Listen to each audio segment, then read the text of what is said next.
มีงานวิจัยฝาแฝดกินอาหารมากกว่าปกติ 1,000 แคลอรี่ต่อวันบางคนน้ำหนักเพิ่มขึ้นแค่4กิโลแต่บางคนเนี่ยกับน้ำหนักเพิ่มขึ้นถึง13กิโลเลยทีเดียวเวลาเราพูดถึงการลดน้ำหนักเนี่ยหลายๆคนลดแคลอรี่ลดอาหารให้น้อยลงกินขนมปังเบเกอรี่400 แคลอรี่กับกินสลัดอกไก่400 แคลอรี่เหมือนกันแน่นอนคนที่กินอกไก่หรือสลัดผักเนี่ยการสร้างพลังงานหรือฮอร์โมนก็จะดีกว่าสมมตินักกิน7 โมงเที่ยง6 โมงเราจะมีแก็ปอย่างน้อย4 ชั่วโมงก็จะทำให้เราเบิร์นบางคนข้าวเช้าก็กินก่อนเที่ยงก็กินเที่ยงก็กินบ่ายก็กินตลอดเวลาระหว่างน้ำหวานคนนึงกินให้หมดจบทีเดียวอีกคนนึงค่อยๆดื่มไปทั้งวันอันไหนดีต่อสุขภาพมากกว่ากันกินไปทีเดียวอินซูลินขึ้นสูงมากกินแก้วเดียวเหมือนกันแต่กินทุกๆครึ่งชั่วโมงกระตุ้นอินซูลินตลอดเวลาภาวะดื้อต่ออินซูลินมันไม่ได้มาเลือกว่าต้องเป็นคนอ้วนหรือคนผอมถ้าเราปล่อยให้ดื้ออินซูลินนานปัญหาที่น่ากลัวที่สุดคืออะไรคะใครเป็นโรคเบาหวานชนิดที่2แล้วร่างกายของคุณเสื่อมไปแล้วเกือบ 50% นั้นเร็งชอบกินน้ำตาลแล้วเราจะกินยังไงเพื่อลดน้ำตาลได้นะครับอันแรกสวัสดีครับยินดีต้อนรับเข้าสู่ Doctor's Talk Podcast ที่หมอและผู้เชี่ยวชาญทางด้านสุขภาพมาพูดคุยประเด็นเรื่องสุขภาพต่างๆอยู่กับผมหมอจิมมี่แพทย์ผู้เชี่ยวชาญทางด้านเวชศาสตร์ป้องกันและหมอเอมมี่แพทย์ผู้เชี่ยวชาญด้านเวชศาสตร์ป้องกันถ้าชอบคอนเทนต์แนวนี้และคิดว่าคอนเทนต์แนวนี้มีประโยชน์ฝากกดไลค์ Subscribe เป็นกำลังใจให้หมอและทีมงานด้วยนะครับขอบคุณครับทุกวันนี้เนี่ยคนไทยบริโภคน้ำตาลเกือบ21ช้อนชาต่อวันซึ่งมากกว่าที่เขาแนะนำเกือบ4เท่าตัวเลยทีเดียวและที่น่ากลัวไปกว่านั้นเนี่ยคนที่คิดว่าน้ำหนักตัวเองอยู่ในเกณฑ์ปกติค่า BMI หรือดัชนีมวลกายอยู่ในเกณฑ์ปกติแต่เริ่มมีภาวะดื้อต่ออินซูลินแล้วเนี่ยเป็นไปได้หรอเหมียวไอมี่จริงค่ะอันนี้เป็นไปได้มากเลยทีเดียวเนาะโดยเฉพาะว่าคนที่แบบเริ่มมีอาการที่แบบหิวบ่อยเหนื่อยง่ายน้ำหนักไม่ลดอะไรอย่างเงี้ยเนาะจริงๆก็อาจจะมีปัญหาอินซูลินได้หรือแม้กระทั่งว่าการที่เราแบบคิดว่ากินน้ำหวานแค่แก้วเดียวแต่ค่อยๆกินทั้งวันก็ทำให้อินซูลินสไปค์ได้ตลอดเวลาเช่นเดียวกันคราวนี้หลายคนเนี่ยสงสัยว่าทำไมบางคนเนี่ยกินนิดเดียวน้ำหนักเพิ่มเร็วบางคนกินนิดเดียวน้ำหนักไม่เห็นเพิ่มเลยมันก็เลยมีงานวิจัยก็คือเขาเอาฝาแฝดเนี่ยทั้งหมด12คู่นะครับเนาะมาให้กินอาหารมากกว่าปกติ 1,000 แคลอรี่ต่อวันในระยะเวลาประมาณ84วันทั้งหมดนะครับก็พบว่าบางคนเนี่ยน้ำหนักเพิ่มขึ้นแค่4กิโลแต่บางคนเนี่ยกับน้ำหนักเพิ่มขึ้นถึง13กิโลเลยทีเดียวคราวนี้เนี่ยเราก็เลยบอกว่าการที่เราอ้วนเพิ่มมากขึ้นมันไม่เกี่ยวกับปัจจัยเรื่องของการกินอย่างเดียวใช่ไหมครับอันนี้ต้องบอกว่าใช่เลยค่ะเพราะว่าการที่เราเป็นโรคอ้วนเนาะเขาเรียกว่าโรคอ้วนเนี่ยเป็นโรค complex disease หรือโรคที่ซับซ้อนแปลว่ามันไม่ใช่ขึ้นอยู่กับแค่แคลอรี่ที่เรากินและแคลอรี่ที่เราใช้สมัยก่อนเมื่อ20ปีที่แล้ววงการแพทย์เราคิดว่าอ้วนขึ้นอยู่กับแคลอรี่เฉยๆฉะนั้นถ้าคุณกินสมมติว่าคุณกิน 1,500 แล้วคุณออกกำลังกาย 2,000 อย่างเงี้ย deficit 500คุณต้องลดน้ำหนักแน่นอนเพราะมันกินน้อยกว่าเพราะมันกินน้อยกว่าที่เราใช้คราวเนี้ยแต่มันไม่ใช่แค่นั้นไงเขาก็พบเจอว่าบางคนนะกินน้อยก็จริงนะใช้กำลังก็เยอะนะแต่ไม่เห็นน้ำหนักลดลงเลยเพราะมันมีอะไรมากกว่านั้นเขาก็เลยไปบอกว่ามันมีสาเหตุอะไรบ้างนะคะอันดับที่1ที่เขาเจอชัดเจนก็คือเรื่องของพันธุกรรมเนาะมันจะมีโรคอ้วนหลายๆโรคอะค่ะที่เราเพราะว่าเช่นมันจะมีเขาชื่อยีนที่ว่า FTO จีนถ้าใครมียีนตัวเนี้ยปรากฏว่ามันจะทำให้การกินความหิวความอิ่มต่างๆเพี้ยนไปก็เลยทำให้อ้วนได้ง่ายขึ้นเนาะฉะนั้นยีนเกี่ยวข้องแน่นอน2คือเรื่องฮอร์โมนนะคะเรื่องฮอร์โมนเราพูดกันหลายอย่างมากเนาะแต่อันที่ง่ายๆก็คือ1ถ้าคุณเครียดง่าย2ถ้าคุณแบบว่ากินบ่อยๆนะคะหรือว่าหิวบ่อยๆกระตุ้นอินซูลินบ่อยๆเนาะหรือว่า3ถ้าคุณผู้หญิงอาจจะมีปัญหาเรื่องการเป็น PCOS หรือ PMOS เนาะพวกนี้ก็ทำให้คุณอ้วนได้ง่ายขึ้นนะคะ3ที่เจอได้บ่อยก็คือเรื่องของลำไส้เนาะเข้าลำไส้เช่นเขาบอกว่าถ้าคุณมีจุลินทรีย์ไม่สมดุลเนี่ยทำให้การดูดซึมของสารอาหารก็ไม่สมดุลอาจทำให้อ้วนง่ายขึ้น4ถ้าเป็นแพทย์เราเจอบ่อยๆก็คือเรื่องของการใช้ยาถ้าสมมติว่าคุณใช้ยาพวกยาจิตเวชนะคะเนาะหรือยาเกี่ยวกับโรคเกี่ยวกับทางจิตใจอะไรอย่างเงี้ยมันมียาหลายๆตัวที่กินแล้วอาจจะทำให้น้ำหนักขึ้นง่ายนะคะฉันมันมีหลายปัจจัยมากๆเลยว่าทำไมการที่เรากินน้อยแล้วเราไม่ผอมหรือทำไมเราออกกำลังกายแล้วเราไม่ผอมมันไม่ใช่แค่นั้นคราวนี้ก็ไปเจอคนไข้เนาะแล้วก็ไปอ่านที่คอมเมนต์ว่าเนี่ยมันมีหลายๆคนที่กินน้อยแต่ก็ไม่ผอมเนาะหรือบางคนเนี่ยออกกำลังกายเยอะมากออกทั้งวันเลยหมอออก7วันต่อสัปดาห์แล้วแต่น้ำหนักก็ไม่ลดอันเนี้ยหมอจิมมี่เคยเจอบ้างไหมคะจริงๆต้องบอกว่าเคยเจอทั้ง2แบบนะครับตั้งแต่เมื่อกี้หมอเอมี่บอกแล้วว่าแบบแรกกินน้อยมากแต่น้ำหนักไม่ลดเลยแต่แบบที่2คือออกกำลังกายเท่าไหร่กินน้อยด้วยน้ำหนักก็ไม่ลดหรืออีกอันนึงตรงกันข้ามกินเพิ่มมากขึ้นแต่น้ำหนักลดหลายคนคงงงคราวนี้จริงๆเราต้องมาเข้าใจก่อนเรื่องของระบบการเผาผลาญในร่างกายของเรานะครับระบบการเผาผลาญคืออะไรก็คือเป็นกระบวนการเคมีในร่างกายของเราที่เมื่อเรากินอาหารเข้าไปไม่ว่าจะเป็นโปรตีนที่ย่อยกลายเป็นกรดอะมิโนนะครับไขมันกลายเป็นกรดไขมันและคาร์โบไฮเดรตย่อยออกมาเป็นกลูโคสนะครับอาหารที่มันย่อยออกมาไปแล้วเนี่ยร่างกายเราจะใช้ทุกอย่างเอามาสร้าง างเป็นพลังงานนะครับบางส่วนอาจจะกักเก็บเอาไว้เป็นไขมันหรือไปเติมในกล้ามเนื้อในตับของเรานะครับเนาะซึ่งขบวนการนี้มันเกิดตลอดเวลา24ชั่วโมงเลยถ้าเรามาแบ่งเรื่องของขบวนการระบบการเผาผลาญในร่างกายของเราหรือ metabolism เนี่ยจริงๆมันสามารถแบ่งออกมาด้วยเป็นทั้งหมด4อย่างด้วยกันนะครับอย่างแรกเลยเราเรียกว่า BMR หรือ basal metabolic rate ก็คืออัตราการเผาผลาญขั้นพื้นฐานซึ่งคิดประมาณ 60-70% ของระบบแคลอรี่ในร่างกายเราทั้งหมดยกตัวอย่างเช่นผู้ฟังกำลังฟังพอดแคสต์เนี้ยหรือว่ากำลังถ่ายมือถือไปด้วยนะครับหรือว่ากำลังฟังพอดแคสต์แล้วตกใจไอขบวนการไม่ว่าการนั่งฟังหรือสไลด์มือถือหรือทำอะไรไปด้วยพร้อมกันเนี่ยอันนี้คือขบวนการเขาเรียกว่าเผาผลาญขั้นพื้นฐานนะครับเนาะซึ่งทุกคนมีอยู่แล้วแค่เรานั่งเฉยๆร่างกายก็มีการระบบการเผาผลาญหรือว่านอนเฉยๆนอนเฉยๆก็เป็นอันนี้เราเรียกว่า BMR ทุกคนมีหมดนะครับอันที่2เราเรียกว่า NEAT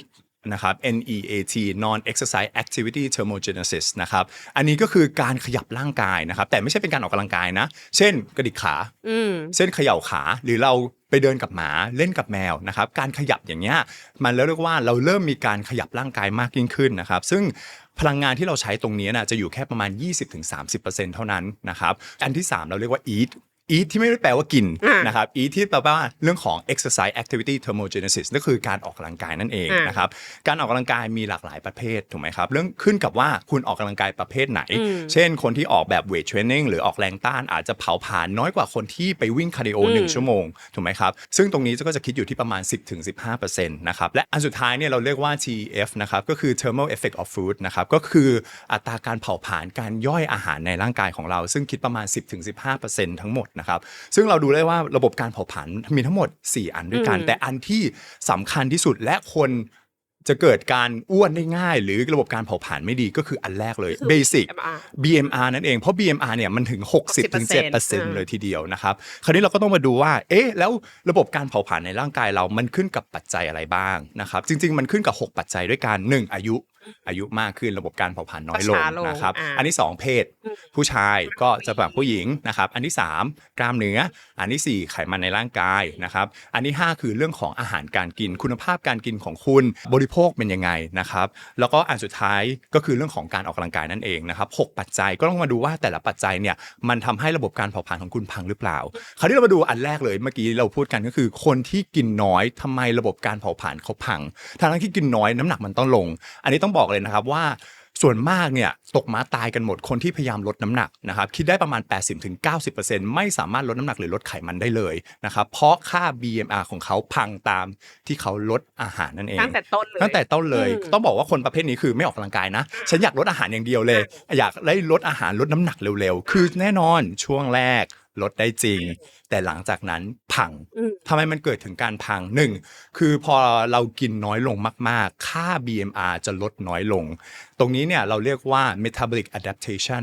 ร่างกายมันถึงขั้นเขาเรียกว่าขั้นต้องเซฟตัวเองต้องรักตัวเองเฮอร์บิเนตคือเฮ้ยระบบการเผาผลาญคุณกินน้อยมากคุณต้องจำศีลแล้วทุกอย่างช้าไปหมดพอทุกอย่างช้าเนี่ยทุกระบบในร่างกายเราพังตามหมด BMR ช้าแปลว่าการขยับเรื่องของฮอร์โมนสมองการย่อยอาหารการสร้างพลังงานระบบการเผาผลาญช้าหมดเลยเรียงเป็นโนมิโนเลยพังคราวนี้เวลาที่มันอดมานานมากๆสิ่งที่ร่างกายผลิตคือฉันต้องการอาหารร่างกายก็จะผลิตฮอร์โมนความหิวมากยิ่งขึ้นฮอร์โมนคอร์ติซอลฮอร์โมนเกรนินฮอร์โมนความผิดต่างๆมากยิ่งขึ้นคุณก็ยิ่งมีความหิวมากกว่าเดิมซะด้วยซ้ำและฮอร์โมนความอิ่มจะลดน้อยลงเลปตินจะลดน้อยลงคราวนี้พอหิวมากๆทนไม่ไหวก็ตะบะแตกกินมากกว่าเดิมคราวนี้การกินมากกว่าเดิมร่างกายจะสะสมไขมันเร็วมากกว่าเดิม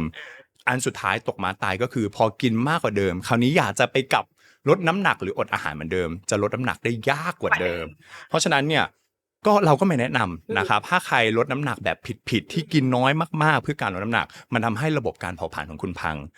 เทียบได้กับอะไรรู้ป่ะเทียบได้กับว่าตอนนี้ที่กำลังเป็นข่าวเลยว่าหลายๆคนที่ใช้ปากกาลดน้ำหนักแล้วปรากฏว่ากล้ามเนื้อหายไปน้ำหนักลดลงแต่สุดท้ายโยโย่กลับมาเท่าเดิมเพราะเหตุการณ์นี้เลยใช่เพราะว่าคิดว่า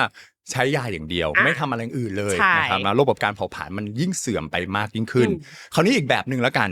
ออกกำลังกายหนัก อืม กินน้อยมากเลยจริงๆพวกนี้ตอนแรกก็คิดว่าดีเนาะการออกกำลังกายให้ดีนะครับ อืม เนาะแต่ว่าถ้าคุณกินน้อยมากจนเกินไปเนี่ยทำให้ร่างกายคุณพังเหมือนกันนะครับในเขาเรียกว่าสโมสรของโอลิมปิกเขามีคำขึ้นมาเลยเรียกว่า READS นะครับ READS นะครับเราเรียกว่า relative energy deficiency หมายความว่าคุณใช้พลังงานมากจนเกินไป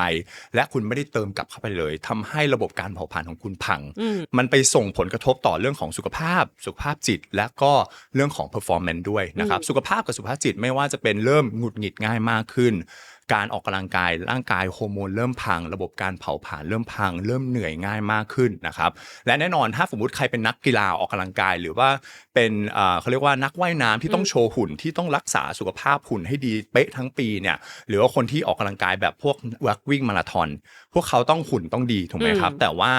คราวนี้ถ้ากินน้อยจนเกินไปเนี่ย performance แน่นอนตกนะครับไม่สามารถออกกำลังกายหรือดีได้เท่าเดิมนะครับหรือบางคนเนี่ยตั้งเป้าหมายเอาไว้ก็จะไม่ถึงเป้าหมายสักทีและจะสามารถทำให้เกิดการบาดเจ็บได้มากกว่าเดิมซะด้วยซ้ำแล้วเราจะกินยังไงกินให้ดีมากขึ้นแต่ระบบการเผาผลาญดีและลดน้ำหนักได้ด้วยนะครับจริงๆอันพวกนี้เนี่ยมันเหมาะสำหรับคนที่1ต้องตั้งใจจริงๆนะว่าเขาเนี่ยอาจจะกินน้อยนะครับกินน้อยกว่า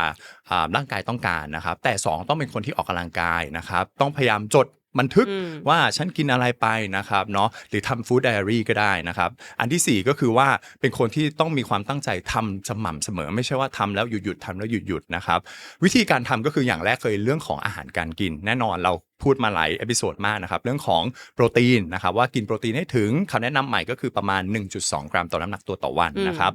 แป้งคำนวณง่ายๆก็ประมาณ3เท่าของน้ำหนักตัวนะครับแล้วก็ไขมันดีก็คือประมาณ 0.5 ถึง 1 กรัมต่อน้ำหนักตัวต่อวันเน้นขอให้เป็นอาหารทางธรรมชาตินะครับไม่ได้แปรรูปนะครับตอนที่2ก็คือเรื่องของการออกกำลังกายต้องเสริมสร้างกล้ามเนื้อนะครับและควรมีการทำคาร์ดิโอหรือการออกกำลังกายเพื่อเรื่องของหลอดเลือดและหัวใจนะครับจะเป็นการวิ่งปั่นจักรยานหรือทำอะไรก็ได้นะครับต่อมาก็คือเรื่องของการพักผ่อนให้เพียงพอนะครับเนาะอย่างน้อยประมาณ 7-8 ชั่วโมงละกันนะครับถ้าคุณสามารถทำพวกนี้ได้จริงๆแล้วเนี่ยร่างกายคุณจะมีการเปลี่ยนแปลงหมอต้องบอกก่อนเลยนะครับว่า3เดือนแรกในการเปลี่ยนแปลงของระบบการเผาผลาญจะมีแค่คุณหรือคนไข้นะครับเนาะสังเกตได้ตนเองว่าเริ่มมีการเปลี่ยนแปลงแต่หลังจากนั้นเนี่ย3เดือนต่อไปคนรอบข้างจะเริ่มเห็นการเปลี่ยนแปลง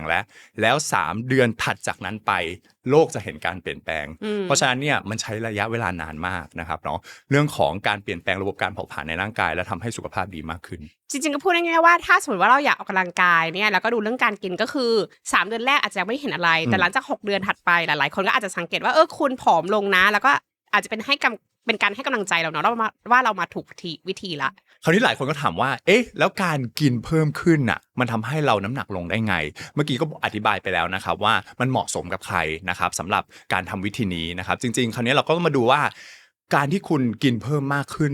อย่างต้องบอกเลยว่าคุณได้รับสารอาหารที่ดีเพิ่มมากขึ้นการกินเนี่ยเราไม่ได้พูดถึงแคลอรี่นะเราพูดถึงสารอาหารที่คุณกินเข้าไปเพราะฉะนั้นถ้าคุณกินอาหารที่ดีนะครับอาหารที่มาจากธรรมชาติและสารอาหารถึงเพราะฉะนั้นขบวนการต่างๆในร่างกายของคุณจะทำงานดีขึ้นเปรียบเทียบยกตัวอย่างเช่นสมมุติเรามีอาหาร2อันนะครับเนาะคน A เนี่ยกินอาหารแบบ A กินเช่นขนมปังเบเกอรี่400แคลอรี่กับคนที่2กินสลัดอกไก่ซึ่งให้400แคลอรี่เหมือนกันและมีผักนะครับ400แคลอรี่เท่ากัน2คนนี้กินแคลอรี่เท่ากันแต่ถามว่า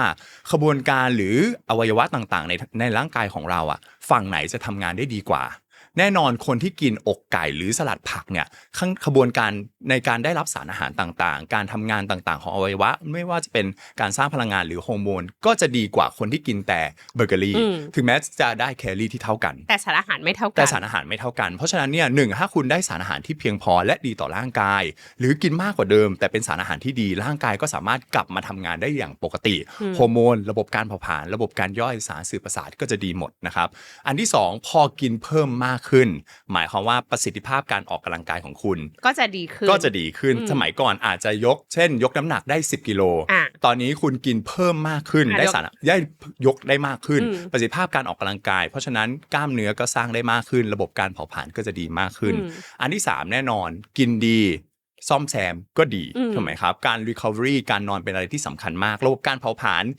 ยังมีนะในการนอนหลายคนคิดว่าการนอนคือการผ่อนคลายแต่จริงๆระบบการเผาผลาญ afterburn effect เนี่ยมันเกิดขึ้นตอนที่เรานอนนั่นเองเพราะฉะนั้นตอนที่เรานอนถ้าคุณสารอาหารดีการนอนการฟื้นฟูกล้ามเนื้อระบบการเผาผลาญก็จะดีต่อเนื่องนะครับและอันสุดท้ายมันจะทำให้ค่าที่เราบอกไปแล้วเรื่องค่า need NEAT เนี่ยค่า need ของเราก็จะมีเพิ่มมากขึ้นหมายความว่าบางคนเนี่ย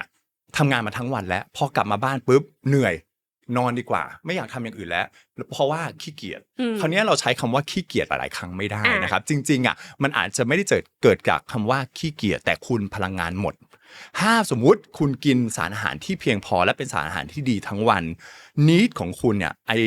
เรื่องของค่าพลังงานตรงนี้มันอาจจะเหลือเพราะฉะนั้นถ้ามันเหลือเนี่ยหมายความว่าพอคุณกลับบ้านไปแล้วคุณยังมีพลังงานทำอย่างอื่นไปทำเป็นแอคทิวิตี้อย่างอื่นไปทำอะไรที่อาจจะกวาดบ้านอาจจะถูบ้านอาจจะซักผ้าอะไรก็ได้เพราะฉะนั้นเนี่ยถ้าคุณกินอาหารที่ดีระบบการเผาผลาญที่ดีคุณอาจจะมีพลังงานหลงเหลือและเอาไปใช้เพื่อเผาผลาญอย่างอื่นต่อครับคราวนี้เรามาพูดถึงเรื่องของฮอร์โมนอินซูลินหลายคนบอกว่าเป็นฮอร์โมนที่ไม่ดีเพราะมันเกี่ยวกับเรื่องของความอ้วนหรือการดื้อต่ออินซูลินน้ำหนักตัวที่เพิ่มมากขึ้นจริงๆแล้วฮอร์โมนอินซูลินมันคืออะไรครับจริงๆต้องอธิบายให้ฟังก่อนเนาะว่าฮอร์โมนอินซูลินจริงๆอะค่ะผลิตมาจากตับอ่อนของเราเนาะจะผลิตก็ต่อเมื่อเรากินอาหารที่มีน้ำตาลเข้าไปนะคะแล้วเมื่อผลิตออกมาเนี่ยอินซูลินเนี่ยทำหน้าที่ก็คือพาน้ำตาลเข้าสู่เซลล์คราวนี้หลายๆคนอาจจะงงว่าจริงๆอินซูลินมันหน้าตาเป็นยังไงเซลล์เป็นยังไงประตูเป็นยังไงเพื่อความเข้าใจง่ายเนาะเราก็เลยทำโมเดลนะคะที่เป็นเซลล์ออกมาเนาะอันนี้คือ1เซลล์นะคะซึ่งเซลล์เนี้ยเป็นเซลล์ที่สุขภาพดีก่อนในช่วงเริ่มต้นเนาะอันนี้เป็นประตูนะคะที่เอาน้ำตาลเข้าสู่เซลล์นะคะส่วนอันนี้ขาวๆนะคะเป็นประตูเหมือนกันแต่เป็นประตูสำหรับอินซูลินเหมือนเป็นกุญแจที่เราไขประตูอีกทีนึงเนาะคราวนี้เวลาเรากินอาหารเข้าไปเกิดอะไรขึ้นเนาะ1ร่างกายได้รับน้ำตาลเข้าไปใช่ไหมคะพอมีน้ำตาลปุ๊บบอกแล้วร่างกายเราตับอ่อนสร้างอินซูลินเนาะคราวนี้ตัวนี้ค่ะเนาะอันนี้เหมือนเป็นกุญแจคืออินซูลินนั่นเองอินซูลินเรามีหน้าที่ในการเปิดประตูใช่ไหมก็เสียบเข้าไปตรงนี้นะคะอันนี้เป็นประตูเนาะพอมันเสียบเข้าไปปุ๊บนะคะประตูเปิดเนาะอันนี้ประตูเปิดแล้วนะคะหลังจากนั้นนะคะเกิดอะไรขึ้นเนาะน้ำตาลที่อยู่ในกระแสเลือดค่ะสามารถเข้าไปในประตูนี้ได้เลยเนาะก็เข้าไป1 2เข้าไปได้3โมเลกุลเนาะพอน้ำตาลเข้าไปเสร็จแล้วเนี่ยร่างกายเราก็ได้รับพลังงานนะคะสามารถสร้าง ATP พลังงานแล้วก็รู้สึกอุ๊ยดีจังเลยกินเข้าไปแล้วรู้สึกพลังงานเต็มที่ถูกปะปัญหาคืออะไรนะคะปัญหาเริ่มต้นเมื่อเรากินอาหารหวานบ่อยๆนั่นเองคือในคนปัจจุบันใช่กินหวานบ่อยกินเบเกอรี่กินโปรเซสฟู้ดหรือว่ากินทั้งวันไม่หยุดเนาะโดยเฉพาะเวลาเราเครียดเราก็กินใช่ไหมปัญหาคือพอเรากินทั้งวันเซลล์ก็ยังเหมือนเดิมนะแต่ประเด็นคือน้ำตาลสูงขึ้นพอน้ำตาลสูงขึ้นตับอ่อนผลิตอินซูลินเยอะขึ้นคราวนี้อินซูลินเยอะขึ้นก็คือมันมีกุญแจหลายอันมากขึ้นเนาะประตูก็มีมากขึ้นที่จะรับอินซูลินคราวนี้อินซูลินตอนแรกใช้แค่1อันใช่ไหมในการเปิดประตูตอนนี้ไม่ได้ละอินซูลินอันที่1ก็แล้วนะคะผลิตมากขึ้นใช่ไหมก็ต้องมีอินซูลินมากขึ้นเปิดประตูอันที่1นะคะเข้าไปอันที่1เข้าไปอันที่2ประตูก็ยังไม่เปิดเนาะอันที่3นะคะก็ยังไม่เปิดเนาะอันที่4อันที่4เข้าไปนะคะซึ่งน้ำตาลยังเยอะอยู่ในเลือดน้ำตาลยังเยอะอยู่เลยนะคะต้องใช้อินซูลินถึง4ตัวเพื่อจะเปิดประตูอันเดียวนะคะที่จะทำให้น้ำตาลเข้าไป3อันเท่าเดิมเนาะทางที่เราเปรียบเทียบกับอันแรกใช้แค่อันเดียวใช้แค่อันเดียวนะอันนี้ใช้ตั้งหลายตัวเนี่ยใช้อินซูลิน4ตัวเพื่อน้ำตาลเข้าไปเท่าเดิมนะคะอันนี้โอเคเริ่มต้นก็ยังไม่มีปัญหานะถ้ากินครั้งคราวๆแบบนี้ยังพอไหวใช่ไหมพอเราหยุดกินปุ๊บตรงนี้ก็จะหายไปกลับมาเป็นแบบเดิมได้นะคะน้ำตาลก็ยังกลับมาเป็นปกติเดิมได้ปัญหาคือไม่พอกินเหมือนเดิมอีกเนาะหวานเหมือนเดิมอีกมันเหมือนเดิมอีกเนาะนะคะไปเรื่อยๆจนกระทั่งอะไรปัญหาคือตัวประตูเนี่ยที่สีขาวๆเนี่ยค่ะที่จะรับตัวอินซูลินเนี่ยทำงานไม่ไหวแล้วฉันเหนื่อยแล้วฉันพังแล้วเนาะมันก็บอกว่าถึงอินซูลินจะมี10ตัว20ตัวแต่ฉันไม่รับเธอแล้วนะปัญหาคืออะไรอินซูลินสมมตินะสร้างมาเป็น10อันเลยนะแต่ประตูมีแค่อันเดียวเขาได้แค่อันเดียวเขาแค่อันเดียวปัญหาคืออะไรประตูที่จะรับกลูโคสเข้ามาไม่เปิดพอมันไม่เปิดแล้วปัญหาคืออะไรคะกลูโคสอยู่ในเลือดในกระแสเลือดมากขึ้นเรื่อยๆจนกระทั่งเรากลายเป็นเบาหวานนั่นเองนะคะพอกลายเป็นเบาหวานอย่างเงี้ยปัญหาคืออะไรเนาะปัญหาก็คือไม่ว่าจะเป็นหิวน้ำบ่อยฉี่บ่อยนะคะ ตื่นบ่อยกลางคืนเนาะนะคะน้ำหนักค่อยๆลงเป็นต้นนะคะอันนี้ก็จะเป็นปัญหาว่าทำไมคนเราสมัยนี้ถึงกลายเป็นโรคเบาหวานได้จากภาวะที่ดื้ออินซูลินนั่นเองเพราะฉะนั้นตัวอย่างที่เราดูตรงนี้เราก็จะเห็นได้ว่าถ้าคุณปล่อยตัวเองละเลยไม่ดูแลเรื่องของสุขภาพและกินของหวานหรือว่ากินขนมบ่อยตลอดเวลามีการกระตุ้นของน้ำตาลตลอดเวลาเนี่ยเราจะได้เห็นได้ว่าเซลล์ของเราเนี่ย1เริ่มแก่เริ่มเสื่อมรีเซปเตอร์ทำงานไม่ได้ต้องใช้อินซูลินมากกว่าเดิมแต่สุดท้ายแล้วเนี่ยถ้ายังทำอย่างเงี้ยสะสมไปหลายๆปีคุณอาจจะเป็นโรคเรื้อรังในอนาคตก็ได้เพราะร่างกายหรือเซลล์ของคุณเนี่ยไม่สามารถเอาน้ำตาลเอามาใช้ได้แล้วนะครับก็ถือว่าอันนี้หลายๆคนก็น่าจะเข้าใจมากยิ่งขึ้นใช่ว่าภาวะดื้ออินซูลินเกิดได้ยังไงนะคะแล้วสุดท้ายแล้วภาวะดื้ออินซูลินชนิดเนี้ยทำให้คนเรากลายเป็นเบาหวานได้อย่างไรแล้วคราวนี้อีกเรื่องหนึ่งแล้วกันนะครับเนาะบางคนเนี่ยกินอาหารไปปุ๊บเผาผลาญได้เลยแต่บางคนกินไปแล้วร่างกายเอาไปเก็บแล้วอะไรเป็นตัวกำหนดให้เราเผาผลาญหรือไปเก็บพวกอาหารพวกนี้ครับจริงๆก็ต้องบอกก่อนว่าฮอร์โมนที่ชื่ออินซูลินเนี่ยค่ะไม่ใช่มีหน้าที่ในการที่จะเอาน้ำตาลเข้าสู่เซลล์อย่างเดียวเนาะอินซูลินเนี่ยค่ะยังเป็นฮอร์โมนที่บอกสัญญาณอะไรต่างๆของร่างกายเราเช่นถ้าสมมติอินซูลินเราผลิตออกมาใช่ไหมคะเพราะเรากินอาหารเข้าไปเนาะมันเป็นหนึ่งในสัญญาณที่บอกว่าเธอต้องเอาไปผลิตไปเป็นเขาเรียกไปเป็นแป้งในตับมากยิ่งขึ้นนะคะเนาะก็คือทำให้เราสามารถมีพลังงานสำรองในตับได้นะคะหลังจากที่พลังงานในตับเพียงพอแล้วเนี่ยมันก็เป็นหนึ่งในสัญญาณบอกว่าเธอต้องเก็บพลังงานสำรองมากกว่านั้นนะเธอต้องผลิตอะไรนะที่เก็บเป็นไขมันนะคะทำให้ร่างกายเราสะสมไขมันได้ยิ่งขึ้นเนาะคราวนี้การที่เราผลิตแบบนี้ค่ะมันก็ต้องขึ้นอยู่กับว่าปริมาณของอินซูลินเนี่ยมันผลิตออกมา1มากน้อยแค่ไหนนะคะ2ผลิตออกมาบ่อยแค่ไหนสมมุตินะถ้าหมอจิมมี่กินน้ำตาลที่มันสูงขึ้นแป๊บเดียวปุ๊บอย่างเงี้ยแล้วมันก็ลงเลยใช่ไหมแต่หลังจากนั้นมันไม่มีพีคอีกอย่างเงี้ยค่ะมันก็อาจจะสร้างเป็นเขาเรียกสร้างเป็นแป้งแล้วก็เป็นไขมันได้นิดหน่อยถูกปะแต่ถ้าหมอจิมมี่กินแบบที่มันสูงเรื่อยๆเลยทุกๆ2ชั่วโมงไม่มีเวลาให้เบรกเลยมันไม่มีเวลาเอาพลังงานกลับไปใช้เนาะคราวนี้มันไม่ใช่สร้างแค่แป้งในตับละมันจะสร้างไขมันมากขึ้นเรื่อยๆชั้น1ก็คือเป็นตัวอินซูลินนะคะที่บ่งบอกได้ว่าเราจะเอาพลังงานไปใช้หรือว่าเรากำลังจะสะสมกับกักเก็บพลังงานเนาะคราวนี้มันไม่ใช่แค่อินซูลินไงมันยังมีฮอร์โมนตัวอื่นๆอีกเช่นฮอร์โมนความเครียดฮอร์โมนความเครียดตอนเริ่มต้นนะคะเราเรียกว่าคอร์ติซอลเนาะฮอร์โมนคอร์ติซอลตอนเริ่มต้นค่ะทำให้เราสามารถใช้กลูโคสหรือพลังงานได้มากขึ้นในช่วงเริ่มต้นเวลาเราตื่นนอนเนี่ยมีพละกำลังทำนู่นนี่นั่นได้ดีอินซูลินก็สูงใช่ไหมแต่ประเด็นคือถ้าคอร์ติซอลมันสูงไปเรื่อยๆไปนานๆเข้าเนี่ยมันกลายเป็นว่าไม่ได้แค่ใช้พลังงานนะแต่มันไปกระตุ้นทำให้อินซูลินสูงขึ้นด้วยเมื่ออินซูลินสูงขึ้นก็กลายเป็นว่าสะสมไขมันมากยิ่งขึ้นคุณไม่เผาผลาญนั่นเองนะคะแล้วก็ถัดมาแน่นอนยังมีตัวฮอร์โมนอื่นๆอีกเช่นเราบอกว่าทำไมเราต้องนอนให้ได้ 7-8 ชั่วโมงต่อวันต้องให้มี deep sleep ที่ดีเพราะเราต้องมี growth hormone เนาะคราวนี้ถ้าเรามี growth hormone ที่ดี growth hormone ก็จะไปกระตุ้นการสร้างกล้ามเนื้อการซ่อมแซมต่างๆถูกไหมคะอันนี้ก็จะช่วยได้แต่ถ้าเรามี growth hormone ไม่ดีอันที่เราจะเอาไปซ่อมเนี่ยกล้ามเนื้อก็จะไม่มาเนาะก็จะสะสมกลายเป็นไขมันได้มากขึ้นสมมุติเนาะฉะนั้นจริงๆแล้วมันมีหลายฮอร์โมนมากๆค่ะที่เกี่ยวข้องกับการเผาผลาญหรือไม่เผาผลาญแล้วที่สำคัญอีกอันนึงถ้าเป็นในกลุ่มของคนเป็นโรคก็คือไทรอยด์เนาะฮอร์โมนไทรอยด์ค่ะอันนี้สำคัญมากๆเลยเพราะว่าอะไรเพราะฮอร์โมนไทรอยด์หรือเรียกว่า T3 เนี่ยค่ะมีหน้าที่ในการกระตุ้นไมโตคอนเดรียของเราประเด็นคือถ้าฮอร์โมนไทรอยด์เราต่ำลงนะคะไมโตคอนเดรียที่เรามีในเซลล์ในการเผาผลาญพลังงานหรือเตาเผาเนี่ยไม่ถูกกระตุ้นให้ทำงานเนาะฉะนั้นร่างกายคนเราอะค่ะจะสามารถสะสมไขมันได้เพิ่มขึ้น 15-20% เลยทีเดียวถ้าไทรอยด์ของเราต่ำนะคะฉะนั้นอันนี้ก็เป็นหนึ่งในปัจจัยว่าทำไมคนที่เป็นไทรอยด์เนาะอยู่ๆน้ำหนักขึ้นได้ง่ายนะคะเพราะว่าเราขาดตัวนี้นะคะฉะนั้นจริงๆแล้วมันมีหลายปัจจัยเนาะว่าอะไรที่เป็นตัวกระตุ้นอะไรที่เป็นตัวที่ทำให้เราผอมลงนะคะหรืออ้วนขึ้นได้ง่ายค่ะแล้วมันมีพฤติกรรมอะไรบ้างครับที่ทำให้เรากระตุ้นอินซูลินได้ตลอดเวลาเลยครับพฤติกรรมการกระตุ้นอินซูลินเมื่อกี้พูดไปคร่าวๆแล้วอันดับแรกก็คือการกินแบบไม่หยุดคือพูดง่ายๆก็คือแบบว่ากินจุกกินจิกโดยเฉพาะผู้หญิงเวลาสมมติว่าเหมือนกับเวลาเราประจำเดือนจะมาหรือเวลาเราเครียดเยอะๆอย่างเงี้ยค่ะปกติแล้วถ้าสมมติเรากินตอนเช้าเราบอกว่าเรากินมื้อเช้าสมมตินะกิน7 โมงมื้อเที่ยงเรากินตอนเที่ยงถูกปะมื้อเย็นเรากิน6 โมงเราจะมีแก็บอย่างน้อย4 ชั่วโมงแล้วแก็บ4 ชั่วโมงนั้นก็จะทำให้เราสามารถเบิร์นแล้วก็เอาแป้งที่เราสะสมในตับค่ะออกมาใช้ได้ปัญหาคือก็ข้าวเช้าก็กินข้าวก่อนเที่ยงก็กินขนมก็กินเที่ยงก็กินบ่ายก็กินใช่ไหมกินตลอดเวลาทุกๆ2 ชั่วโมงเลยเนาะหรือว่าบางทีก็แบบมีน้ำแก้วนึงใช่ไหมแล้วก็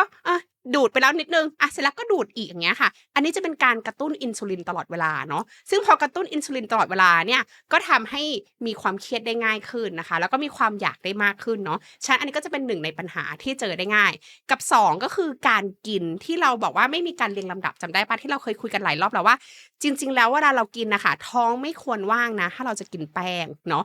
ควรจะกินมีไฟเบอร์ก่อนมีโปรตีนก่อนอะไรก่อนแต่ว่าถ้าคุณดันกินท้องว่างแล้วมีแต่แป้งอย่างเดียวเลยเนี่ยน้ำตาลคุณจะสูงมากเป็นพีคเลย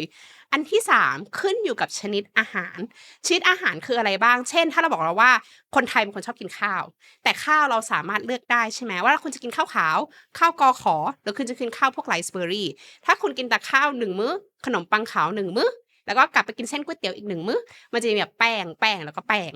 มันก็จะกระตุ้นอินซูลินคุณได้ค่อนข้างเยอะนะคะ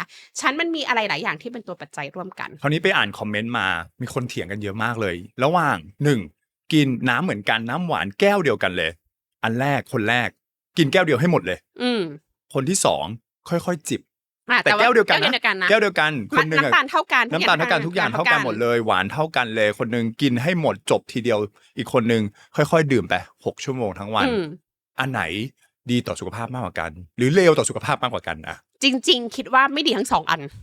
เนาะแต่ต้องอธิบายให้ก่อนว่าทำไมถึงไม่ดีถ้าเราเป็นคนที่1สมมติว่ามีชานมแก้ว1ละกันเนาะกินทีเดียวเลย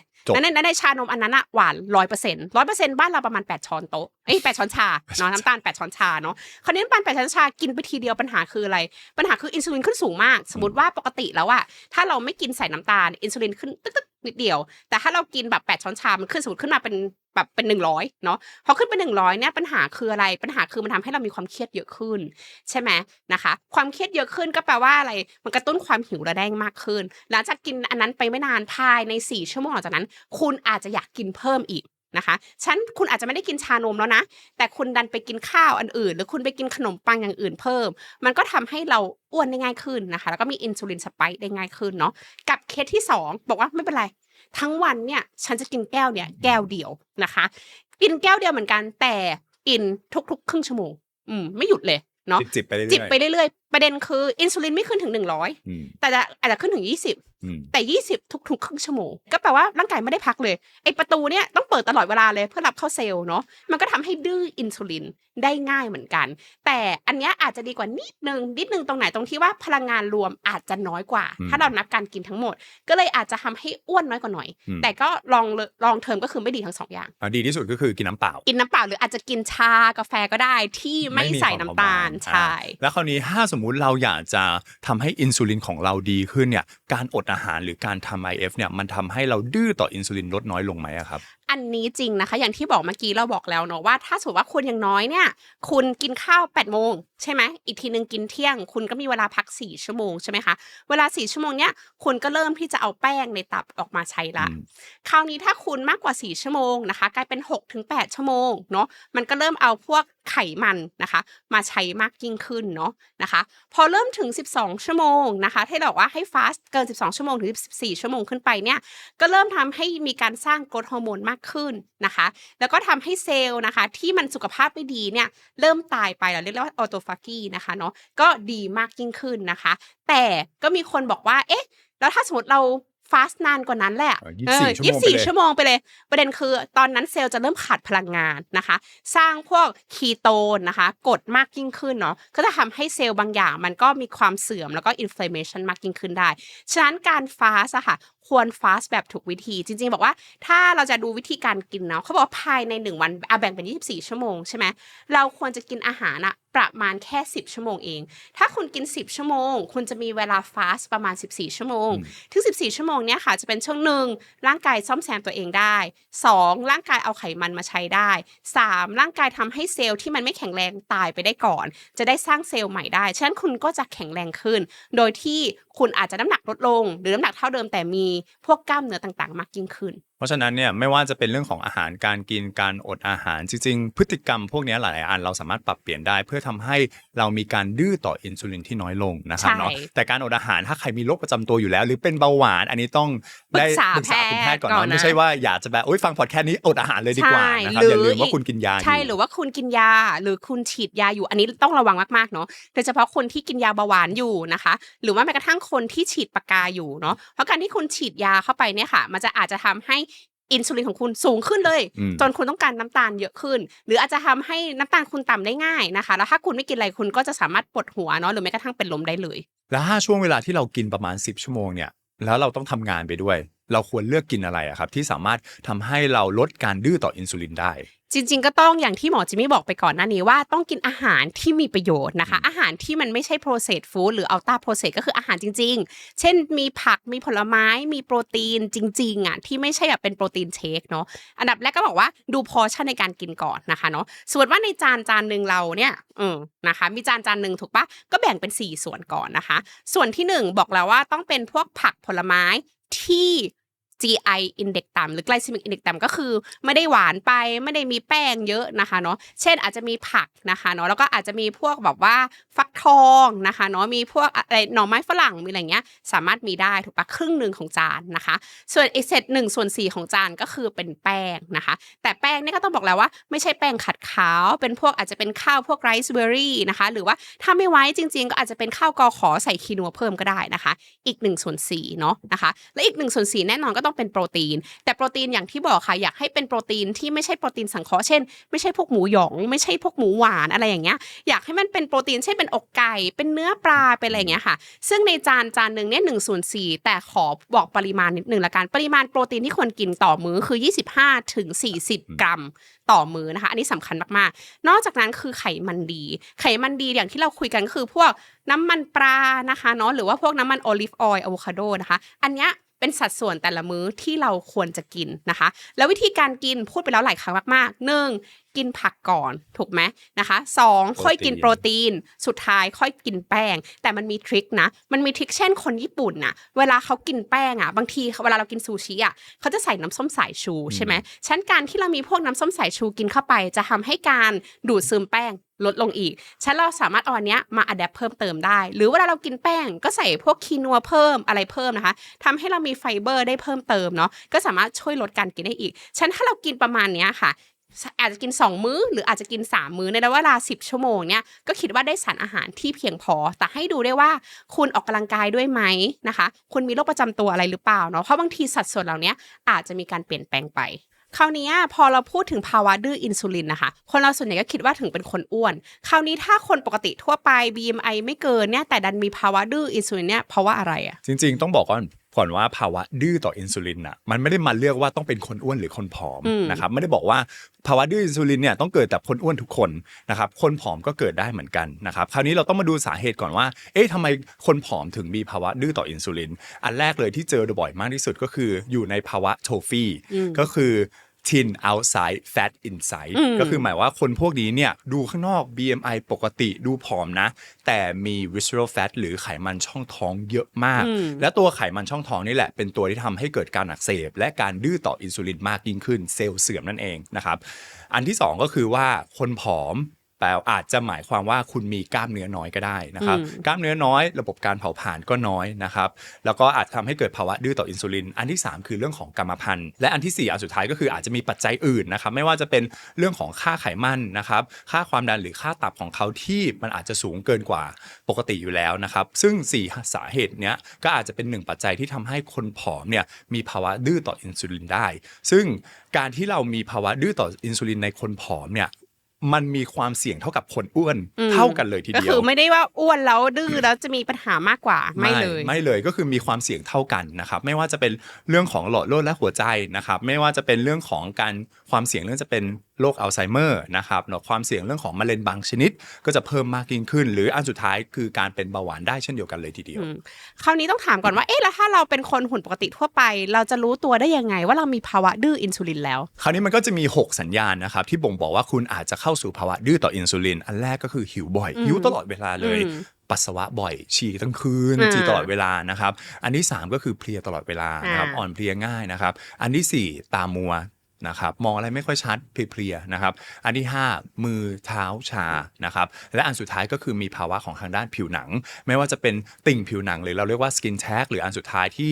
หลายๆคนอาจจะเคยเห็นไม่ว่าจะเป็นปื้นสีดำๆเนาะหลังคอหรือใต้รักแร้ต่างๆเราเรียกว่า acanthosis nigricans นะครับซึ่งถ้าเป็นปื้นหรือติ่งพวกนี้เนี่ยมันอาจจะบ่งบอกว่ามันเริ่มเข้าสู่ภาวะดื้อต่ออินซูลินจริงๆก็อันนี้ก็เห็นด้วยเพราะว่ามันมีงานวิจัยชัดเจนเนาะว่าถ้าเราเริ่มมีติ่งอะค่ะบางคนอาจจะยังไม่มีปื้นเนาะแต่ถ้ามีติ่งขึ้นมาเนี่ยเขาบอกว่า 30% นะขึ้นไปของคนที่มีติ่งเร็วกว่าวัยนะเช่นสมมติว่าเริ่มมีตั้งแต่อายุ20กว่าหรือ30กว่าเนี่ยบอกได้เลยว่าน่าจะมีปัญหาเรื่อง insulin resistant แน่นอนคราวนี้เนี่ยวิธีการตรวจละกันนะครับเราจริงๆเราสามารถตรวจได้นะว่าเราดื้อต่ออินซูลินแล้วไม่ใช่ว่าเราตรวจเพื่อเป็นเบาหวานนะครับอันนั้นใครๆก็รู้แล้วว่าตรวจยังไงนะครับแต่คราวนี้เราจะมารู้ได้ไงว่าเรามีภาวะดื้อต่ออินซูลินคราวนี้วิธีการตรวจว่าเราเข้าสู่ภาวะดื้อต่ออินซูลินหรือเปล่าหลักๆก็คือมีการตรวจ2อันนะครับอันแรกเราเรียกว่า fasting insulin นะครับก็คือเราต้องอดอาหารนะครับแล้วก็ไปที่โรงพยาบาลอย่างน้อยประมาณ8ชั่วโมงนะครับแล้วก็ไปเจาะเลือดคราวนี้การตรวจ fasting insulin เราก็จะดูว่าตอนเช้าเนี่ยร่างกายสามารถผลิตอินซูลินได้เท่าไหร่ถ้า range เนี่ยมันอยู่ที่ต่ำกว่า5นะครับ 2.5 ถึง 5เนี่ยก็ถือว่าเยี่ยมดีมากเลยนะครับแต่เมื่อไหร่ที่มันยิ่งสูงมากเท่าไหร่ยิ่งสูงมากกว่า15-20เนี่ยแปลว่าร่างกายคุณเนี่ยต้องผลิตอินซูลินมากๆเพื่อจัดการกับน้ำตาลเท่าเดิมนะครับอันที่2เราเรียกว่าค่าโฮมาสกอร์นะครับเนาะค่าโฮมาสกอร์เนี่ยเราจะดู2อย่างด้วยกันนะครับ1ก็คือค่าน้ำตาลตอนเช้าแล้วก็เมื่อกี้ที่พูดไปคือค่าน้ำตาลอินซูลิน2อันคูณกันกูโคสคูณกับค่า fasting อินซูลินและเอามาหารด้วย405นะครับถ้าเรามาหารลงมาปุ๊บเนี่ยถ้าค่ามากกว่าหรือเท่ากับ2เนี่ยแปลว่าคุณเริ่มมีความเสี่ยงดื้อต่ออินซูลินแล้วแต่ถ้ามันมากกว่า 2.5 คุณน่าจะมีการดื้อต่ออินซูลินเรียบร้อยแน่นอนและควรไปตรวจเพิ่มว่าคุณมีความเสี่ยงเรื่องของเบาหวานหรือเปล่าจริงๆเนี่ยมันก็ไม่ใช่แค่ค่า2ค่านี้นะถ้าสมมติว่าบางทีเราตรวจสุขภาพทั่วไปอะแต่คุณหมอเขาไม่ได้ตรวจ2ตัวนี้ให้อะค่ะมันก็จะมีตัวอื่นๆที่เราสามารถดูเป็นทริคได้นะคะเช่นอันดับแรกเลยคือไตรกลีเซอไรด์เนาะถ้าสมมติว่าไตรกลีเซอไรด์ปกติเราบอกว่าควรจะต่ำกว่า100นะคะแต่อยู่ๆมันขึ้นไปแบบ300 400เนี่ยก็บอกว่าเป็น1ในสัญญาณชัดเจนนะคะว่าคุณอาจจะเริ่มมีภาวะดื้ออินซูลินละกับอันที่2ที่เจอได้บ่อยก็คือค่า ALT นะคะหรือค่าเอนไซม์เมตัดนั่นเองเนาะถ้าสมมติว่าเราหาทุกสิ่งทุกอย่างแล้วปรากฏว่าไม่ได้กินสมุนไพรไม่ได้มียาไม่ได้มีอะไรไปทำลายตับเลยแต่ค่า ALT สูงเนี่ยก็เป็นสัญญาณชัดเจนว่าคุณอาจจะเริ่มมีภาวะดื้ออินซูลินหรือไขมันพอกตับเช่นเดียวกันคราวนี้มันก็มีผู้หญิงหลายคนที่เริ่มมีปัญหาเรื่องประจำเดือนอาจจะมีสิวเยอะประจำเดือนมาไม่สม่ำเสมออันนี้อาจจะเป็นสัญญาณของภาวะดื้ออินซูลินได้เหมือนกันใช่ไหมคะใช่ครับก็สำหรับผู้หญิงหลายๆคนละกันนะครับที่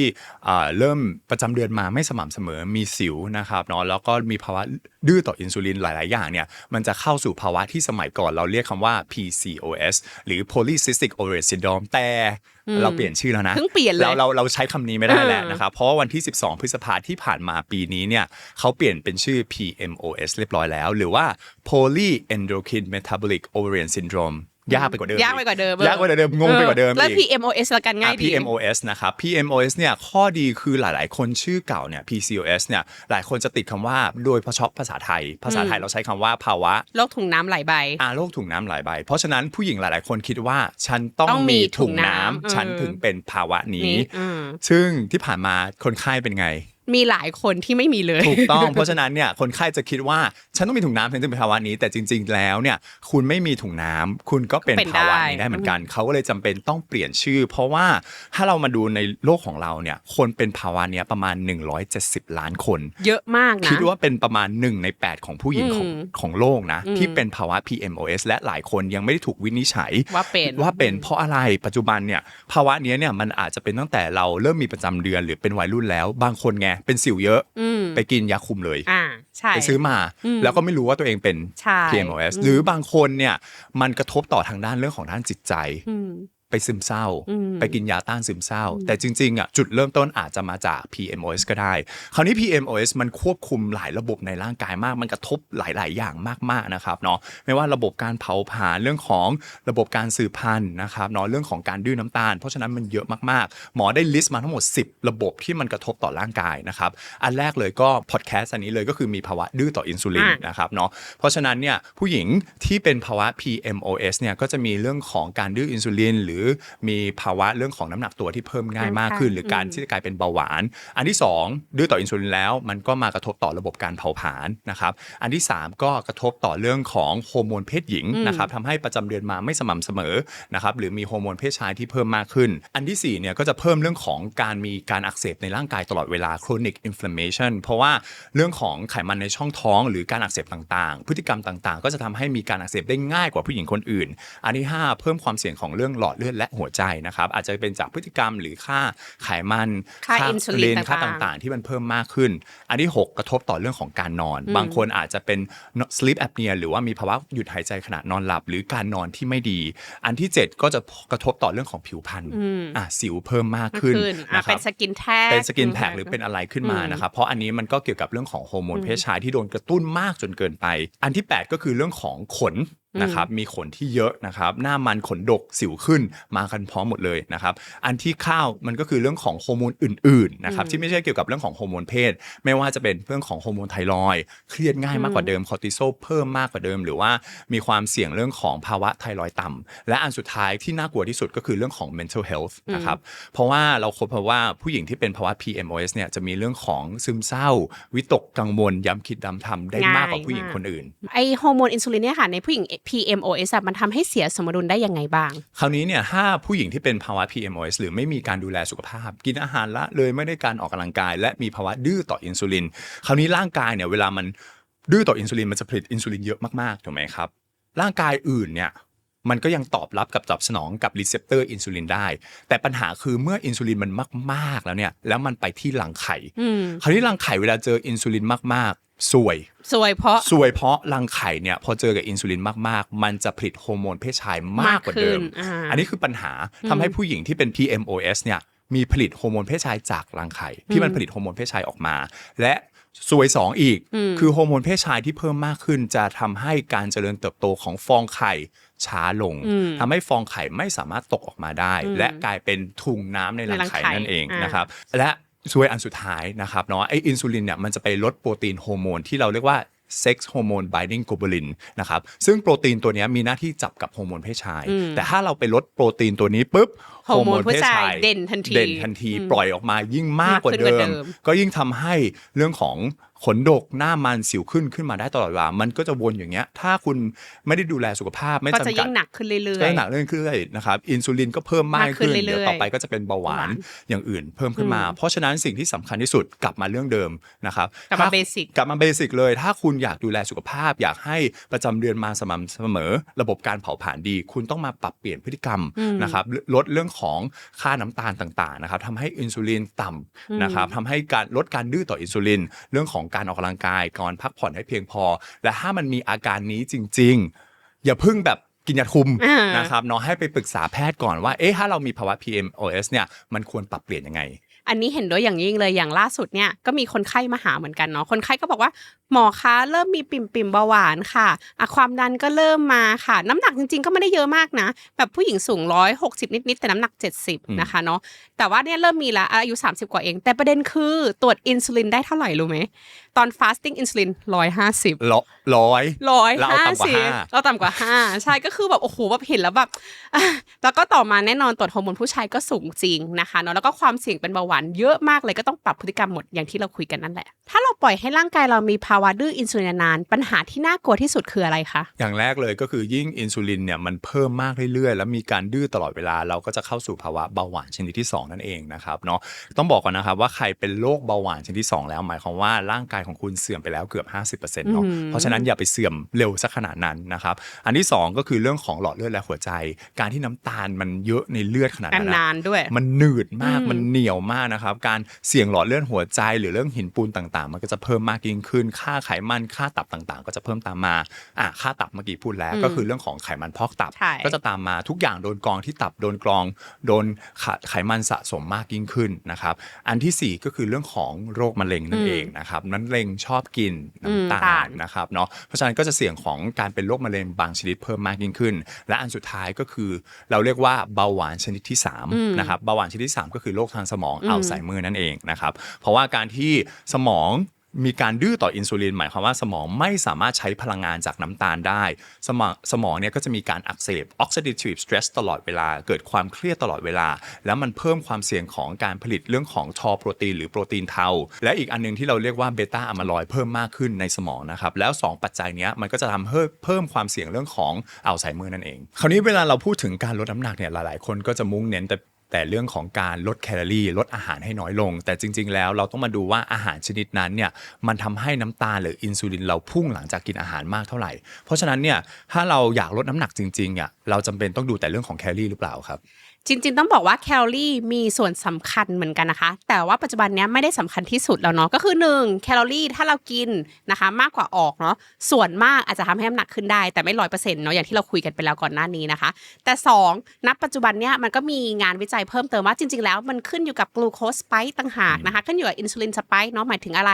หมายถึงว่าถ้าคุณกินอาหารที่มีคาร์บเยอะมากๆนะคะในแต่ละมื้อเนี่ยจะทำให้ร่างกายเราเนี่ยได้รับกลูโคสที่สูงมากขึ้นต้องสร้างอินซูลินมากขึ้นถูกไหมคะเมื่อสร้างอินซูลินมากเกินไปก็จะทำให้เราสะสมแป้งสะสมไขมันก็คืออ้วนได้ง่ายมากขึ้นนั่นเองเนาะแต่ปัจจุบันนี้นะคะศตวรรษที่21เนี่ยเขาก็มีการพูดเพิ่มเติมว่ามันไม่ใช่แค่เรื่องของอินซูลินกับน้ำตาลเท่านั้นนะคุณต้องมอนิเตอร์ตลอดเวลาทางงานนะคะเนาะเพราะว่าเดี๋ยวนี้เราจะมีเครื่องนะคะที่เราแปะเนาะว่า CGM นะคะเนาะเป็น continuous glucose monitor นั่นเองนะคะดูว่าน้ำตาลนะคะทั้งวันเลยนะคะที่เรากินเข้าไปอ่ะมันสูงมากน้อยเท่าไหร่แล้วก็การ manage คนไข้หรือการจัดการเนี่ยต้องเป็นแต่ละบุคคลไปฉันอย่างที่บอกไปก่อนหน้านี้แล้วว่าการที่กินอาหารของเรา1ต้องเป็นอาหารจริงๆนะ2ไม่ใช่อาหารแปรรูปนะ3นะคะดูระยะเวลาการกินที่เราบอกไปแล้วว่าภายใน10ชั่วโมงใช่ไหมนะคะ4อัตราส่วนที่บอกว่า1จานแบ่งเป็น1/2เป็นผักนะ1/4เป็นโปรตีนอีก1/4ให้เป็นคาร์บที่ดีนะคะแล้วก็มีไขมันที่ดีเนาะแล้วก็พอมีอย่างนี้แล้วการกินก็คือสำคัญที่เราบอกว่าอันดับการกินเนาะกินผักก่อนนะคะโปรตีนทีหลังนะคะแล้วก็แป้งตามมาแต่อยากให้เน้นว่าเหมือนกันนะคะโปรตีนอยากให้กินให้ได้ถึง 25-40 กรัมเพราะถ้าเรากินโปรตีนไม่ถึงมากพอการที่มันจะอยู่ท้องอ่ะมันจะไม่ค่อยอยู่แล้วเราก็จะกินได้บ่อยนะคะฉะนั้นพวกนี้แหละเป็นปัจจัยทั้งหมดนะคะนอกจากนี้ยังมีอีกอะไรรู้ไหมการเดินเนาะนะคะพอคุณกินเสร็จแล้วค่ะมันมีงานวิจัยชัดเจนมากๆเนาะถ้าคุณแค่เดินหลังจากการกินแต่ละมื้อ15 นาทีเท่านั้นเองนะคะเขาเรียกว่า postprandial glucose เนี่ยต่ำลงไป 15-20% เลยนะฉะนั้นถ้าคุณสามารถกินเสร็จปุ๊บในแต่ละมื้อค่ะมื้อเที่ยงมื้อเย็นนะคะออกไปเดินนิดหน่อยแถวบ้านก็ได้นะคะคูลดาวน์นิดนึงนะคะเนาะแล้วก็กลับมาไม่ว่าคุณจะทำงานนะคะไม่ว่าคุณจะนั่งเล่นเนี่ยก็ทำให้การที่เราจะได้รับกลูโคสมากเกินไปลดลงแล้วนะคะแล้วก็แน่นอนการนอนพักผ่อนให้เพียงพอนะคะแล้วก็ออกกำลังกายให้สม่ำเสมอเนาะอย่างที่หมอจิมมี่พูดตั้งแต่ต้นค่ะว่าคนเราทุกวันนี้การออกกำลังกายมันมีมากมายแต่เลือกการออกกำลังกายให้เหมาะสมกับเรานั่นเองเนาะอย่างน้อยก็ต้องมี resistance training หรือ weight training นะคะแล้วก็ต้องมีไม่ว่าจะเป็นแอโรบิกนะคะคาร์ดิโอต่างๆนะคะstretch แบบว่าพวกเทรนนิ่งต่างๆเนาะพวกนี้ต้องมีหมดเลยก็สามารถช่วยในเรื่องพวกนี้ได้ค่ะคราวนี้แล้วมันก็มีพฤติกรรมที่เราสามารถไปปรับเปลี่ยนในชีวิตประจำวันของเราได้นะครับหลายๆคนเนี่ยก็คือพอเราเลือกอาหารที่ดีแล้วเมื่อกี้หมอเอมี่ได้พูดมาแล้วว่าเราควรเลือกกินอะไรก่อนถูกไหมครับแล้วก็ควรอาจจะเดินหลังจากที่เรากินเสร็จนะครับเพราะฉะนั้นพฤติกรรมอย่างแรกที่หลายๆคนอาจจะเคยชินไม่ว่าตื่นเช้ามาชอบกินอะไรครับตื่นเช้ามาบางคนชอบกินพวกซีเรียลซีเรียลหรือว่าบางคนอาจจะแซนด์วิชหรือว่าปาต้องโกนะครับหรือว่าข้าวเหนียวหมูปิ้งอะไรเนี้ยเป็นอะไรที่คอมมอนนะครับไม่ได้บอกว่ามันไม่ดีนะแต่อาหารพวกนี้มันอาจจะทำให้กลูโคสสไปค์ได้หรือค่าน้ำตาลมันพุ่งเร็วหลังจากที่คุณกินเพราะฉะนั้นเนี่ยก่อนที่คุณจะไปกินพวกนี้ลองท้องกับอาหารอย่างอื่นก่อนเช่นเอาง่ายๆเลยอย่างเช่นไข่ต้ม2 ใบนะครับหรือว่ากล้วยก็ได้หรือผลไม้น้ำตาลต่ำแอปเปิ้ล1 ลูกนะครับแล้วหลังจากนั้นก็ค่อยไปกินอาหารพวกนี้ถ้าคุณยังอยากชอบกินนะครับอย่างน้อยให้มีโปรตีนหรือไขมันดีรองท้องก่อนแล้วคุณค่อยไปกินอาหารที่เป็นพวกแป้งละกันนะครับสำหรับคนที่ทำงานออฟฟิศนะครับจะไปหาเวลาไหนเดินกินเสร็จก็ต้องทำงานแล้วจริงๆมันก็มีหลายเทคนิคเนาะอย่างเช่นสมมุติถ้าคุณต้องรีบกลับไปทำงานนะครับเนาะก็อาจจะยืนทำงานก็ได้นะครับหรือว่าทุกๆครึ่งชั่วโมงเข้าห้องน้ำเดินนะครับเนาะอย่านั่งแช่ตลอดเวลาหรือบางคนพอกลับบ้านไปแล้วกินข้าวเย็นเสร็จส่วนมากชอบทำอะไรดูซีรีส์นั่งคราวนี้เนี่ยไอ้ช่วงนั่งนี่แหละนั่งยาวเพลินเลยนะครับเนาะการย่อยมันก็ช้ามากนะครับน้ำตาลมันจะพุ่งสูงมากอินซูลินก็พุ่งตามไปอีกเพราะฉะนั้นถ้าคุณไม่อยากเดิน อากาศมันร้อนฝนมันตกข้างนอกเพราะฉะนั้นถ้าในบ้านมีก็อาจจะเดินไปดูซีรีส์ไปก็ได้เดินบนลู่ก็ได้นะครับหรือปั่นจักรยานหรืออยู่กับที่พับผ้าทำอะไรไปก็ได้อย่างน้อยเนี่ยให้มันมีกิจกรรมทำนิดๆหน่อยๆนะครับหรือบางคนเนี่ยไปขับรถเข้าห้างนะครับก็แทนที่จะจอดใกล้ๆประตูทางเข้าก็จอดห่างนิดนึงให้เดินหน่อยนิดนึงนะครับเพื่อให้เรามีเรื่องของการเพิ่มอัตราการเผาผลาญเพิ่มมากขึ้นเมื่อกี้ที่บอกไปตั้งแต่ต้นเลยเรื่องของพลังงาน NEAT นะครับเนาะพวกไม่ว่าเป็นกิจกรรมธรรมดาไม่ใช่เป็นการออกกำลังกายนะเป็นกิจกรรมเพิ่มเข้าไปมากยิ่งขึ้นจากแต่ก่อนขึ้นลิฟต์ชั้น3ก็เปลี่ยนจากขึ้นลิฟต์กลายเป็นเดินขึ้นไปแทนนะครับหรือบางคนเนี่ยถ้าสุขภาพยังแข็งแรงอยู่เข่ายังดีอยู่นะครับเนาะก็อย่างเช่นจะไปรถไฟฟ้าต่างๆเนี่ยอาจจะเดินแทนที่จะยืนบันไดเลื่อนไปเรื่อยๆนะครับเนาะก็เพิ่มอัตราการเผาผลาญเพิ่มมากขึ้นพวกนี้มันก็จะช่วยเรื่องของระบบการเผาผลาญและการควบคุมน้ำตาลในร่างกายได้ดีมากขึ้นคราวนี้อย่างที่หมอจิมมี่พูดไปว่ามันมีแบบพนักงานออฟฟิศหลายคนเนี่ยอาจจะไม่มีเวลาเลยเนาะแต่เขาก็พบว่าจริงๆแล้วเนี่ยระหว่างที่เราประชุมอย่างเงี้ยค่ะหรือว่านั่งทำงานไปถ้าเรานั่งกระดกข้อเท้านิดนึงเนาะมันมีงานวิจัยว่าถ้าเรานั่งกระดกข้อเท้าเนี่ย10 นาทีปริมาณน้ำตาลในเลือดจะลดลงได้ประมาณถึง 52% เพราะว่าอะไรเพราะมันกระตุ้นนะกล้ามเนื้อชั้นลึก soleus muscle ของเราอะให้ทำงานมากยิ่งขึ้นเมื่อกล้ามเนื้อทำงานมันก็จะดูดซึมนะคะเราต้องใช้กลูโคสมากยิ่งขึ้นนั่นเองจริงๆไม่ว่าจะเป็นเรื่องของการขยับร่างกายละกันนะครับหรือการขยับร่างกายหรือการออกกำลังกายแน่นอนมันช่วยควบคุมเรื่องของกลูโคสสไปค์ได้ค่อนข้างดีนะครับคราวนี้มันก็มีสารสกัดจากธรรมชาติละกันนะครับที่มันสามารถช่วยเรื่องของลดน้ำตาลได้นะครับอันแรกคือสารสกัดจากขิงนะครับอันที่2สารสกัดจากอบเชยและอันที่3สารสกัดจากใบหม่อนนั่นเองคราวนี้สารสกัดจากใบหม่อนเนี่ยอันเนี้ยเพิ่งเคยได้ยินครั้งแรกเลยนะก็เลยอยากจะรู้ว่ามันช่วยยังไงได้บ้างเพราะว่าไอ้ขิงอบเชยเนี่ยได้ยินมาบ่อยละสารสกัดจากใบหม่อนหรือว่า mulberry leaf extract อะครับมันมีสารที่เรียกว่า DNJ มีหน้าที่ในการไปยับยั้งเอนไซม์ alpha glucosidase นะครับเอนไซม์ตัวนี้เนี่ยจริงๆโดยทั่วๆไปแล้วเนี่ยมันเป็นตัวย่อยแป้งโมเลกุลใหญ่ให้กลายเป็นโมเลกุลเล็กนะครับและทำให้น้ำตาลในเลือดเราสูงหลังจากที่เราไปกินอะไรข้าวเสร็จนะครับพอเราได้กินสารสกัดพวกนี้เข้าไปเนี่ยไอตัว DNJ เนี่ยมันก็จะไปยับยั้ง alpha glucosidase เอนไซม์ตัวนี้ทำให้น้ำตาลหรือกลูโคสไม่พุ่งนะครับนะหลังจากที่เรากินข้าวไปนะครับเพราะฉะนั้นเนี่ยกลไกของมันมี3อย่างด้วยกัน1มันก็จะทำให้น้ำตาลในเลือดไม่สูงมากจนเกินไปนะครับทำให้อินซูลินของเราผลิตได้ดีมากขึ้นและมีเขาเรียกว่ามีอินซูลินเซนซิทิวิตี้ได้ดีมากขึ้นหมายความว่าจับได้ดีมากขึ้นละกันอย่างที่หมอเอมมี่ได้โชว์ไปเนาะตอนรูปต่างๆเนี่ยการจับหรือเข้าประตูของมันก็จะง่ายมากยิ่งขึ้นและอันสุดท้ายทำให้เกิดภาวะดื้อต่ออินซูลินลดน้อยลงครับแต่สุดท้ายแล้วอย่าลืมนะครับมันเกี่ยวกับเรื่องของพฤติกรรมการกินของคุณการออกกำลังกายและเรื่องของการนอนเพราะฉะนั้นเนี่ยปรับเปลี่ยนเรื่องของพฤติกรรมด้วยนะครับมันก็จะทำให้ผลที่เราเห็นในอนาคตนะครับไม่ว่าเป็นการควบคุมน้ำตาลระบบการเผาผลาญก็จะดีขึ้นตามครับอันนี้เห็นด้วยอย่างยิ่งเลยเนาะเพราะว่ามันก็มีงานวิจัยออกมาค่อนข้างชัดเจนนะว่าสมมติว่าถ้าเราควบคุมพฤติกรรมการกินออกกำลังกายแล้วก็แค่เทียบกับการกินยาอย่างเงี้ยนะคะเห็นชัดเจนว่าถ้าเรากินออกกำลังกายจะลดพวกภาวะดื้ออินซูลินได้ถึง 50% แต่ถ้าพึ่งยาที่ดีที่สุดนะก็ได้แค่ 30% เองทุกวันนี้เรามีชีวิตที่ยืนยาวมากขึ้นแต่คุณภาพล่ะดีพอหรือยังเลยเป็นคำถามที่อยากให้ทุกคนมาใส่ใจเรื่องของสุขภาพไม่ว่าจะเป็นการกินการนอนการออกกำลังกายหรือการดูแลสุขภาพใจเพื่อทำให้ชีวิตของเรามีสุขภาพได้ดีมากยิ่งขึ้นในงาน Thailand Healthcare 2026 Longevity อยู่ดี Happy นานใครที่สนใจไปเดินได้ในวันที่ 25-28 มิถุนายนนี้ที่3ย่าน Midtown Hall ครับงานน่าสนใจมากครับและนี่คือรายการ Dr. Talk Podcast ที่หมอและผู้เชี่ยวชาญทางด้านสุขภาพจะมาพูดคุยประเด็นเรื่องสุขภาพต่างๆฝากกดไลค์ Subscribe เป็นกำลังใจให้หมอและทีมงานด้วยนะครับขอบคุณครับสวัสดีค่ะ